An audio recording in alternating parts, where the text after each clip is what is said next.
हैं हरते सब संता, हम तो बस इतना जानते आप श्री आप, हम तो बस इतना जानते आप श्री आप। कुंडलपुर के बड़े बाबा की, मूलनायक श्री पार्श्वनाथ भगवान की, परम पूज्य आचार्य भगवान गुरुदेव शेखर विद्यासागर जी महामुनिराज की, परम पूज्य आचार्य शेखर समय सागर जी महामुनिराज की, परम पूज्य मुनि शेखर विमल सागर जी, अनंत सागर जी, धर्म सागर जी आदि समस्त 3 कम नौकर मुनिराजों की।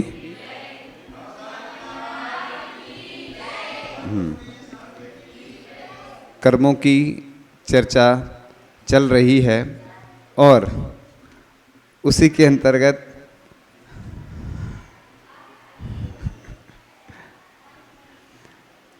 अपन एक और चर्चा करते हैं उसी बीच कि हम भारतीय क्यों अपने स्वास्थ्य को लेकर सावधान नहीं होते हैं। दुनिया के अन्य देशों के लोग एवं संसार के बहुत देशों की सरकारें अपने नागरिकों की ज़िंदगी को लेकर, उनके स्वास्थ्य को लेकर इतने लापरवाह नहीं है जितने कि भारत देश के लोग हैं।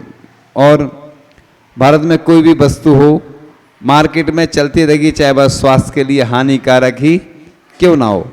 आप विदेशों में जाकर देखोगे तो वहाँ हर एक चीज़ के लिए सरकार जिम्मेदार होती है। वहाँ यदि किसी दवाई, भोजन अथवा किसी भी पदार्थ का गलत प्रभाव है तो वह मार्केट में उपलब्ध नहीं होती। इधर लेकिन सब कुछ चलता रहता है और वह मार्केट में उपलब्ध नहीं होती। लेकिन भारत में कितना भी कुछ हो जाए, लेकिन 2-4 दिन बाद पहले जैसा हो जाता है। ना यहाँ के नेताओं को कोई मतलब और ना व्यापारियों को कोई मतलब। आप विचार करें, आपका जीवन आपके हाथ में है, आप अपने जीवन को बर्बाद करते चले जा रहे हैं, तो आपसे बढ़कर आपका दुश्मन कोई और नहीं हो सकता, यानी हम अपने दुश्मन खुद हैं। जो व्यक्ति अपनी आत्महत्या स्वयं कर रहा है उसको दूसरे दुश्मन की क्या आवश्यकता है। और तम्बाकू आदि खाते हैं, उस पर लिखा हुआ है कि यह जानलेवा है, लिखा रहता ना उस पर। आपने देखा है नहीं? देखा है, हमने भी देखा है, लिखा रहता है, उसमें निशान भी बना रहता है। और फिर भी आदमी उसे अपने मुंह में डाल लेता है। कहते हैं ना, भगवान को तो अगरबत्ती लगाता है आदमी, और इधर क्या लगाता है?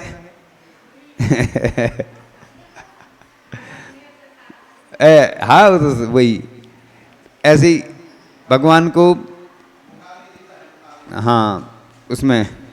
तो आप इस प्रकार से जानवर की तरह दिन भर चबाते रहते हैं। एक तो देखो शरीर भी गंदा होता है और रोड भी गंदा होता है और बीमारियां भी होती हैं। अच्छे खासे व्यक्ति बीमार हो जाते हैं, कितना पैसा लगता है। और तम्बाकू खाने में भी और बाद में इलाज कराने में किससे मांगोगे बताओ? कोई भी किसी को समस्या आ जाती है तो कोई देने वाला नहीं होता है। पढ़ाई के लिए भी कोई नहीं देता, और बिजनेस करना हो तो भी नहीं देता है। तो इस प्रकार से जो चीज़ों को देखकर एवं सोचकर खाता है, जब वह अंधा होकर खाने लग जाता है तो वह जानवरों की कोटि में आ जाता है। उसे यह नहीं मालूम कि पैकेट के अंदर क्या। ऐसे लोगों की आदत है मोबाइल देखते हुए खाते हैं। कितने लोगों का त्याग है मोबाइल देखते हुए भोजन करने का? त्याग तो त्याग तो करना है ना, कम से कम प्रयास करना ना। हाँ, तो टीवी और मोबाइल देखते हुए बोल रहे हैं ना। इसी प्रकार से जूठन छोड़ने का कितने लोगों का त्याग है? जूठन त्याग मतलब जूठन छोड़ने का त्याग, जूठन छोड़ने का नियम, ऐसा बोल सकते नियम। जूठन छोड़ने का त्याग का नियम, हाँ, तो छोड़ना नहीं है ना। इस प्रकार से अपन को ऐसे काम करना चाहिए। इसी प्रकार से सुनो, जैसे अपन बर्तन बुलाते हैं ना, अपने यहाँ कोई कार्यक्रम होता है तो मंदिर में ऐसी व्यवस्था होना चाहिए। पूरे भारत में जितने जहाँ मंदिर हैं, संस्थाएं हैं, ऐसी व्यवस्था होनी चाहिए। और सब चीज़ें लो, उसमें दिक्कत नहीं, लेकिन बर्तन तो मंदिर के ही लेना है ना। क्योंकि टेंट वाले जो रहते हैं ना, उनके बर्तन पूरे देश भर में सब जगह जाते हैं। आपको सब डिटेल्स मालूम है ना, सब जगह माने समझ गए आप, है ना। वो तो आप समझते ही हैं कि हम डिटेल्स नहीं बताते हैं, सब बता देते, ठीक है ना। तो इस प्रकार से अपन को एक तो भोजन जूठन छोड़ना नहीं, है ना। क्यों नहीं छोड़ना? क्योंकि नुकसान होता है। आप सोचो, वो जब भोजन पकता है, बनता है, पहले गेहूँ आते ना, खेत से आते हैं, उगाने में कितना टाइम लगता, कितना पैसा खर्च होता, मालूम है कि नहीं? सब हिसाब लगा लेना आप। हमारे पास नहीं है हिसाब अभी, नहीं तो हम बता देते। पूरा हिसाब लगा लेना आप, ठीक है?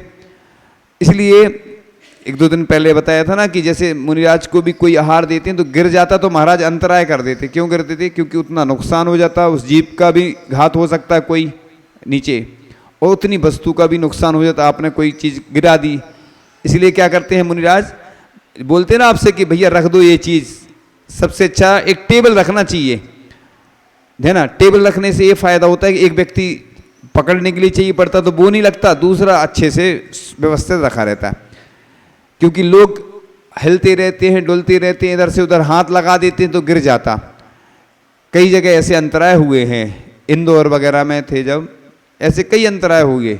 लोग, भीड़ आई, उनने हाथ लगा दिया, वो चल रही थी वस्तु से गिर गई तो अंतराय हो गया। तो ये घाटा भी होता है। एक बालों के लिए भी बहुत अच्छा उपाय बताया था ना, वो सिर में क्या लगाना, नहीं, वो एक इलास्टिक आती है ना, वो बहुत पुराना है हमारा फार्मूला, और दबा लेना चाहिए। इससे क्या, वो बाल नहीं गिरते ना तो अंतराय कम आते हैं। बाल जो बड़े बड़े रहते हैं ना, तो वो कई बार तो आहार में भी डूब जाते हैं, वो बाल जो चला रहे ना वस्तु उसमें भी डूब जाते हैं। तो बात चल रही थी कि पहले का आदमी तम्बाकू खाता था, लकड़ी वाली, उसे हाथ से मलता और देखता था। आज आदमी बिना देखे पैकेट को सीधा मुंह से तोड़ता है। एक व्यक्ति ने कहा मेरा गुटखे का त्याग है। वो पान वाले के पास, गुटखे वाले के पास गया, बोला तुम ये पैकेट खोल के हमारे मुंह में डाल दो, हमारा पैकेट का त्याग है ना, पाउच का। ऐसे लोग करते ना, रात्रि भोजन का हमारा त्याग है, बाहर की छूट है तो ढाबा पे जाके खाते हैं लोग, या बाहर चले जाते, जैसे शहर से बाहर थोड़े छूट लेके रखते ना लोग। तो ऐसे नियम नहीं लेना चाहिए अपन को, ये दोष लगते हैं। इसलिए, और इस प्रकार से जो प्रवृत्ति बढ़ रही है वह उसको गलत रास्ते की ओर ले जा रही है। पहले आदमी एक दो बार खाना खाता था और जूठा मुंह लेकर घर से बाहर नहीं निकलता था। आदमी को मालूम है कि तम्बाकू जानलेवा है, फिर भी वह उसे खाएगा। अभी इस प्रकार से जो बात चल रही थी ना, हाँ, ये विषय दूसरा चल रहा था लेकिन आ गया। अभी जिनको सुनाना है वो नहीं है ना, इसलिए आप इधर खाने वाले कम है ना, अब वो विषय थोड़ा सा आगे बढ़ा देते हैं ना, ठीक है। अब पहले, अब बिना कारण के रोग नहीं होता, तो कभी कभी बिना कारण भी किसी को रोग हो जाता है और हमें समझ नहीं आता कि किस कारण से ऐसा हो। कभी कभी कोई कहता है कि कुछ लोग तम्बाकू नहीं खाते फिर भी उन्हें कैंसर हो जाता है, और हम 10-20 साल से खा रहे हैं हमें कुछ नहीं हो रहा है। ऐसा तर्क देते ना लोग। ऐसा कुछ नियम नहीं है। कई लोग बोलते हैं हमारा बुखार हलवा खाने से ठीक हो जाता है, तो तुम्हारा हो जाता, सबका थोड़ी होगा। अब जैसे किसी को सर्दी खांसी बुखार आदि आता, कहते नींबू ले लो, नींबू से अच्छा होता है। नींबू नुकसान करता है। तो नींबू क्या होता है ना, नींबू गर्म पानी में लेने से फायदा करता है। अब लौकी है, आचार्य ऋषि जब भी किसी को कुछ होता था तो लौकी के बारे में बताते थे। लौकी बहुत, आचार्य ऋषि को इतना श्रद्धान था, पूज्य आचार्य ऋषि ज्ञान सागर महाराज जी भी लौकी लिया करते थे, और आचार्य ऋषि लेते नहीं थे लेकिन बताते सबको थे। कई बार, एक बार क्या हुआ कि हम एक लेख आया आर्टिकल, तो हमारे पास बहुत सारा संकलन शुरू से रहता था, हमें पसंद भी है, सब चीज़ें रखते हैं, गाय के बारे में, हथकरघा के बारे में। आचार्य ऋषि को जो पसंद था वो हम पढ़ाते थे, आचार्य ऋषि को बता देते थे, लेख ले जाते थे, और हम पहले हम पढ़ते थे फिर आचार्य ऋषि को सुना देते थे, या आचार्य ऋषि के पास रख देते। एक बार हम इरियापद भक्ति के पहले आचार्य ऋषि को ले गए चंद्रगिरी में, लेख आचार्य ऋषि ने कहा भी नहीं, बाद में हमने कहा अरे आचार्य ऋषि ने पढ़ा नहीं, तो हम इरियापद भक्ति के बाद आचार्य ऋषि बोलते क्या बता रहे थे वो लाओ। तो जैसे ही हम वो आर्टिकल ले गए, आचार्य ऋषि ने पढ़ा, इतने प्रसन्न हो गए जैसे दुनिया की सबसे बड़ी संपदा मिल गई हो। वो किस बारे में था, अभी भी रखा है हमारे पास, आज ही हमें मिल गया, आपको भी पढ़ने को मिल जाएगा, अच्छी चीज़ है। लौकी के बारे में था। तो हमें मालूम था कि आचार्य ऋषि को क्या पसंद है, तो आचार्य जी को जो पसंद आते थे ना, वही चीज ले जाओ तो आचार्य जी बहुत खुश हो जाते थे। जैसे आचार्य जी बोलते ना कि युवाओं को या पुरुष वर्ग को भोजन बनाना आना चाहिए। कुंडलपुर में आचार्य जी से शाम को चर्चा चल रही थी। हाँ, हमने कहा तो ये भी एक तरीका है मंजिलों को पाने का, तुम भी हुनर सीख लो हाँ में हाँ मिलाने का। तो आचार्य जी जो भी बोलते थे हम बोलते थे आचार्य जी हाँ बिल्कुल सही है, बिल्कुल, बस नहीं, झूठी नहीं बोलते थे, आचार्य जी के समर्थन में ही बोलते थे। आचार्य जी हर विषय को लेकर बहुत अलर्ट रहते थे, चिंतित रहते थे। तो लौकी के बारे में आचार्य जी हमेशा जब भी कुछ होता था वाकई में है भी, और उसके चमत्कार स्वयं हो जाते थे। इस प्रकार से हाँ, तो कैंसर होने के कई कारण हैं। तैयार बने हुए खाद्य पदार्थ, हरी सब्जियां और यहाँ तक कि सौंदर्य प्रसाधन में भी रासायनिक पदार्थों का प्रयोग किया। इन रासायनिक पदार्थों के सेवन से अनेक बीमारियां होती हैं, और ये जो लिखा हुआ है ना मुनिराज के द्वारा ही, है ना, उपदेश दिया गया है, उसी को हम पढ़ रहे हैं, ठीक है ना। तो बस किसी को देर में होता है, किसी को नहीं होता है। तो शरीर की ऊर्जा शक्ति अलग अलग होती है। वह ऊर्जा शक्ति जब तक काम करती है तब तक आदमी बीमारियों से बचा रहता है, और जैसे ही यह ऊर्जा कम हुई वह बीमार हो जाता है। अपने अंदर क्या होता है, रोगों से लड़ने की क्षमता होती है, उसको क्या बोलते हैं? हाँ, तो रोगों से लड़ने की जो क्षमता होती है वो उसको कैपेसिटी बोलते हैं ना। कैपेसिटी मतलब अपन को रोगों से लड़ने की जो क्षमता होती है अपनी कम हो जाती है, क्योंकि अपन क्या कर रहे हैं, जो दूध है, जो रासायनिक वाली चीज़ें हैं वो खाते हैं। जैविक होते हैं ना, जैविक चीज़ें अपन को लेना चाहिए। इससे ये होता है कि अपना शरीर अच्छा होता है। जैसे गाय का घी होता है ना, बहुत फायदेमंद होता है। पहले हमें गाय के ऊपर उतना श्रद्धा नहीं था, लेकिन जब आचार्य जी बताते थे, हम चर्चाएं करते थे, और हमने बड़े बड़े ग्रंथ आचार्य जी के पास जब आए और हमने उनको पढ़ा, और हमारे पास अभी भी वो हैं बहुत अच्छे छोटे छोटे पॉइंट्स, हमने उसमें से छांटे। हम क्या करते हैं, जैसे तुम लोग मलाई निकालते ना, हम भी मलाई निकाल लेते हैं, उसमें से जो भी मैटर आते हैं ना उसके अच्छे अच्छे छांट के रख लेते हैं, तो बस वो सबके काम में आते हैं। तो इस प्रकार से जैसे ही ऊर्जा कम हो जाती है वह बीमार हो जाता है। एक दिन हमने बताया था व्यक्ति को कैंसर आदि होता है, तो क्यों होता है? क्योंकि अपन सर्दी आदि हुई, जल्दी दवाई खा ली, 2-3 दिन निकल जाने दो। ये जो आज कैंसर आदि बीमारियां हो रही हैं, ये हम अपने विचार बता रहे हैं, इसमें हमने कोई, हम डॉक्टर नहीं है, ना वैज्ञानिक है, ना साइंटिस्ट, ना, ये तो अपने विचार हैं। क्योंकि ये तो हमारा विचार स्वयं का है कि अनुभव किया हुआ कि ऐसा हो सकता है कि जो अपन गंदगी इकट्ठी होती जाती ना, उस गंदगी के कारण क्या होता है, वो गंदगी इकट्ठी होने से फिर वो बड़ी बीमारी हो जाती है। इसलिए अपन को ऐसा करना चाहिए। इस प्रकार से विषय तो बहुत सारा है, लेकिन वो थोड़ा सा और पढ़ लेते हैं।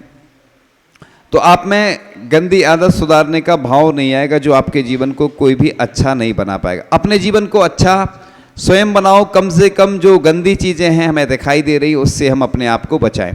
अब जैसे पानी की टिकिया होती है, कोई बुरा नहीं माने, जो खाने वाले और खिलाने वाले जिनका बिजनेस है उनके लिए नहीं बोल रहा हूँ मैं, लेकिन बता रहा हूँ हकीकत। एक बार एक व्यक्ति की बहुत चलती थी दुकान, अब जाने वो कहाँ से पकड़ में आ गया, क्योंकि आदमी कोई भी गलत काम करता है कभी ना कभी पकड़ा ही जाता है वो। अब वो हुआ यूँ, किसी ने देख लिया उसको, वो यूरिन डालता था पानी में, फुल्की क्या बोलते, फुल्की बोलते ना, पानी की टिकिया, उसमें यूरिन पकड़ा गया। अब इसी प्रकार से जो नमकीन आदि बनती है, चाट बनती है, आप बनते देख लोगे तो खाओगे नहीं बाजार की। मैं मतलब बाजार की वस्तु का खाने का इसलिए निषेध कर रहा हूँ, घर की बनाओ, घर की खाओ और खिलाओ, कोई मना नहीं है।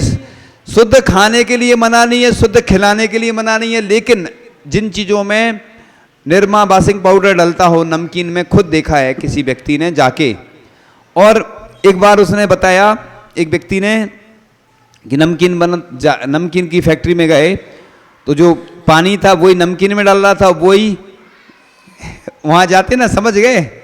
अब आप लोग समझते हैं हम बोलने में। हाँ, तो दोनों जगह वो पानी डलता है। इसी प्रकार से अपन को ध्यान रखना, क्या खाना, कब खाना, कैसे खाना, इसलिए बताया जाता। तो मना तो है ही नहीं। आचार्य ऋषि ने इसीलिए मटन टैलो नाम का पदार्थ डलता है आपके वस्त्रों में, इसलिए आचार्य ऋषि ने कहा कि हथकरघा का उपयोग करो, उससे कैदियों की जिंदगी सुधरी। कितने साले बेरोजगार लोगों को रोजगार मिला, उसके साथ साथ आचार्य ऋषि देखो ऊपर चले गए, लेकिन हमें दुनिया की सबसे अच्छी गिफ्ट दे गए। वो गिफ्ट हमेशा अपन को याद रहेगी कि आचार्य भगवान आज हमारे बीच में नहीं है, लेकिन उनकी स्मृतियां हमारे हृदय में आज भी विराजमान है, भले ही वह इस दुनिया में नहीं है। क्योंकि आप सिर्फ ताली बजाने से कुछ नहीं होने वाला है। आचार्य ऋषि भले ही नहीं रहे, लेकिन हम जैसे उनके शिष्य उनकी जो कमी है उसको पूरा करने का प्रयास करेंगे। इसलिए अपन को जितने भी मंदिर हैं पूरे देश और दुनिया में, ऐसे लोग तैयार हों। कम से कम महिलाएं तो ये काम कर सकती हैं कि प्रक्षाल नहीं कर सकती, लेकिन प्रक्षाल करने की जो व्यवस्था है, क्या कपड़ा जो लगता है ना, हम देखते हैं कितने लोगों को बताया, मना किया, लेकिन वो पुरुष वर्ग तो नहीं सुधरने वाला। हमें तो महिलाओं पे पूरा भरोसा है कि महिलाएं वो काम कर सकती हैं जो दुनिया में कोई नहीं कर सकता है। तो महिलाएं छोटा छोटा है ना, एक एक पीस भी देंगी तो काम हो जाएगा। एक एक पीस जितना रूमाल रहता है ना, उतने में काम हो जाता है लगभग। प्रक्षाल करने का जो वस्त्र है वो हथकरघा का, और जो छन्ना रहता है ना जल छानने का, वो हथकरघा का कम से कम तो करें। और जहाँ जहाँ भी अब 10 लक्षण में आयोजन हो रहे हैं, तो जो भी आचार्य श्री के आशीर्वाद से जो प्रकल्प तैयार हुए, जो हमने देखे, वो क्या बर्तन आते हैं ना उसके, मिट्टी के। हाँ, इसके पहले हमने उसके बारे में थोड़ा सा देखा था, सुना था, लेकिन आज साक्षात देखे। तो देखो आचार्य ऋषि को चिंता ये थी कि शांति धारा दुग्ध योजना इसलिए आचार्य ऋषि ने प्रारंभ की। हम थे उस समय 2010 की बात, और इसीलिए कि अशुद्ध भोजन मिल रहा है, अशुद्ध पदार्थ मिल रहे हैं लोगों को, तो शुद्ध कैसे मिले। तो देखो संत को चिंता रहती पूरे देश और दुनिया की कि कैसे लोगों का कल्याण हो, तभी वो तीर्थंकर बन जाते हैं। तीर्थंकर 16 कारण भावना बातें हैं तो तीर्थंकर बन जाते हैं। ऐसे ही आचार्य भगवान को चिंता थी कि आपका भोजन भी शुद्ध हो, आपका खान पान शुद्ध होगा तो खानदान भी शुद्ध होगा। इसलिए प्रक्षाल का और कम से कम पानी छानने का वस्त्र तो अपने घर में ऐसा होना चाहिए। इतनी तो हमें मालूम है लोगों के अंदर कैपेसिटी या क्षमता है। बड़े बड़े काम भले ही नहीं करो, लेकिन जब पंचकलनक जहाँ पर हो तो कम से कम हथकरघा के जो बड़े पात्र हैं उनको तो व्यवस्था करो। अभी हम पिछले पंचकलनक जहाँ जहाँ हुए, उन लोगों ने पहले से ही ऐसी जब चर्चा आई और बात आई तो उन्होंने कह दिया कि हम हथकरघा के ही वस्त्र बनवाएंगे, क्योंकि महामहोत्सव में तो ये काम हो सकता है। तो अभी से बस ठान लें पूरे देश और दुनिया के लोग, तो आचार्य भगवान की पूरी भावना को हम पूरा कर सकते हैं। आचार्य भगवान ने इस दुनिया को क्या क्या नहीं दिया बताओ। आचार्य भगवान ने सब कुछ दिया, हम क्या दे पाए उनको? कुछ नहीं दे पाए। आपने सुना है ना वो कौन सा भजन है वो, हैं? जिनने हमको दिया है सब कुछ, हम उनको क्या दे पाए। मतलब जब जब हम भजन सुनते थे तो हम एकदम से अंदर से ऐसा लगता था बिल्कुल झकझोर देने वाली पंक्तियां हैं कि हम क्या दे पाए बताओ। ऐसा एक संत हुआ कि जिसने देश दुनिया को सब कुछ दिया, सिर्फ रूखा सूखा भोजन करके, त्याग तपस्या करके, पैदल चल के, पदयात्रा करके इस दुनिया को जो दिया वो हम जीवन भर नहीं भुला सकते हैं। हम क्या कर पाते हैं बताओ? हम तो बस लंबी चौड़ी बातें ही कर पाते हैं, नाम पूजा के लिए, ख्याति पूजा लाभ के लिए, अपने प्रसिद्धि के लिए हम लोग सब कुछ करते हैं बस। लेकिन ऐसे आचार्य भगवान जिनके उपकारों को हम जिंदगी भर नहीं भूल सकते हैं, और जब हम जो वस्तुएं देखते हैं तो बस उन्हीं की याद आ जाती है। तो आचार्य भगवान का सपना हमें पूरा करना है मिलकर के। और देखो आचार्य भगवान जो कह गए वो बस हमें पूरा करना है। तो इस प्रकार से अपने दुनिया के बाजारों में जो कुछ मिल रहा है वह ऐसा मिल रहा है जिससे भीतर से हमारा शरीर खोखला होता जा रहा है। आज सब्जियां भी ताजी नहीं मिल रही है, उनमें केमिकल मिले रहते हैं, इंजेक्शन से सब्जियों को जल्दी से बड़ा कर दिया जाता। इसलिए अपन को ऐसी चीज़ें बिल्कुल उपयोग नहीं करना है। खुद के लिए भी और साधु संतों के लिए तो बिल्कुल नहीं करना है, क्योंकि साधु संत इस देश की धरोहर होते हैं। देश थोड़ा मुट्ठी भर खाते हैं और दरिया भर लौटाते हैं। तो इस प्रकार से रासायनिक की चपेट में अपन जो अपने खान पान को अच्छा बनाओ। हमें प्रकृति से, परमात्मा से जो मिला है बहुत अच्छा मिला, लेकिन हम उसे बिगाड़ते चले जा रहे हैं। इस प्रकार से आगे की चर्चा कर रहे थे हम कि युवावस्था में शरीर की जो गर्मी ज़्यादा होती है अतः जल्दी से रोग का प्रभाव नहीं पड़ता, लेकिन यदि लत पड़ जाती है उसी की, किसकी, गुटखे की। इसी प्रकार से देखो आज का आदमी जमीन पर पालथी मारकर बैठना भूल गया है, बफर सिस्टम में खड़े होकर भोजन करता है ना। तो क्या होता है, सब खाते हैं। वो घर में जूठन खाते क्या बताओ, घर में उठा के नहीं खाते, हमें मालूम है। घर में जब आते हैं तो दूसरा कोई परोसता है तो कहते जहर भी हो ना, सम्मान से नहीं मिले तो नहीं खाना, अपमान से भोजन मिलता है। जाते उठाते हो खाते, बताओ इज्जत के साथ, बेइज्जती से खाते हो। और इसको क्या बोलते, गिद्ध भोज। बफर सिस्टम को क्या बोलते, हाँ, बैठ के कितने अच्छे से पहले खिलाते थे सम्मान के साथ, और आज अपमान के साथ खिलाते हैं और फिर भी लोग जाते हैं। तो ये अपन को चेंज करना है इसको। देखो मुनिराज खड़े होकर करते हैं, आरिकाएं नहीं करती ना, ये लोग चुल्लक खड़े होकर करते क्या, मुनिराज ही करते हैं। इसलिए मुनिराजों के अलावा कोई भी पशु को छूट है सिर्फ खड़े होने के भोजन करने की, और मुनिराज को है, बाकी किसी को है क्या, फिर क्यों करते। जब आरिका को नहीं दी शास्त्रों ने तो अपन शास्त्र विरुद्ध मतलब जनवाणी के विरोधी हो गए। अब लोग कहेंगे वो तो चल रहा है, तो चल रहा है तो अपन बैठ के खाओ, उधर जाओ, क्या दिक्कत है बताओ। अपन देखो जैसा बनाओगे वैसा हो जाएगा, ऐसा कोई नियम नहीं। आज अभी सुनो, एक बहुत अच्छा सिस्टम हमें दिखाया था, किसी ने फोटो में दिखाया था। आजकल सिस्टम चल रहा है कि ऊपर बैठ के भोजन करवाते हैं अच्छे से, शाही भोजन, तो वो करवाओ ना, उसमें कोई दिक्कत नहीं है ना। नया सिस्टम करो, कुछ थोड़ा महंगा पड़ता है तो आप सस्ता कर दो, है ना। अरे और क्या, जरूरी थोड़ी कि शाही है तो उसको थोड़ा चेंज हो जाएगा, बैठ के अच्छे से करो सम्मान के साथ। लोग जमीन में नहीं बिठाना हो तो ऊपर बिठा दो। अरे देखो जो चलने लगेगा, हमारे पास ये तो गारंटी है, जितने पंचकर्णक होंगे, जितने बड़े कार्यक्रम होंगे, उधर वही व्यवस्था हम करवाएंगे। अपने पास बहुत तरीके हैं और हम चाहते हैं कि अपने जैन समाज के लोग जो गरीब हैं उनके लिए ऐसे अपन जोड़ सकते हैं, उनके लिए इस आयोजन के माध्यम से जोड़ें जिससे उनकी गरीबी दूर हो। हम तो ये चाहते हैं जितने गरीब हैं सब अमीर बन जाएं। कुछ तो अतिशय होना चाहिए भगवान का, ऐसा थोड़ी है गरीब क्यों रहें, वो अमीर बन जाएं। लेकिन वो नहीं चाहते तो हम क्या करें, वो आए हमारे पास बहुत सारे हैं तरीके, बता देंगे। सबको नहीं बताते हम, आप समझते हो ना, सबको बताने से फिर वो आम रहती है, आम बात हो जाती, खास रहना चाहिए। इसलिए हर चीज़ हर व्यक्ति को नहीं बताई जाती है, लेकिन हमारी भावना है जो निरोगी हैं, जो रोगी हैं वो निरोगी बने, है ना। तो अपन उसके तरीके अपने पास हैं। बहुत सारे लोग हैं जो रोगी रहते हैं, उनके लिए अपन क्या कर सकते हैं, मदद करें उनकी। तो क्या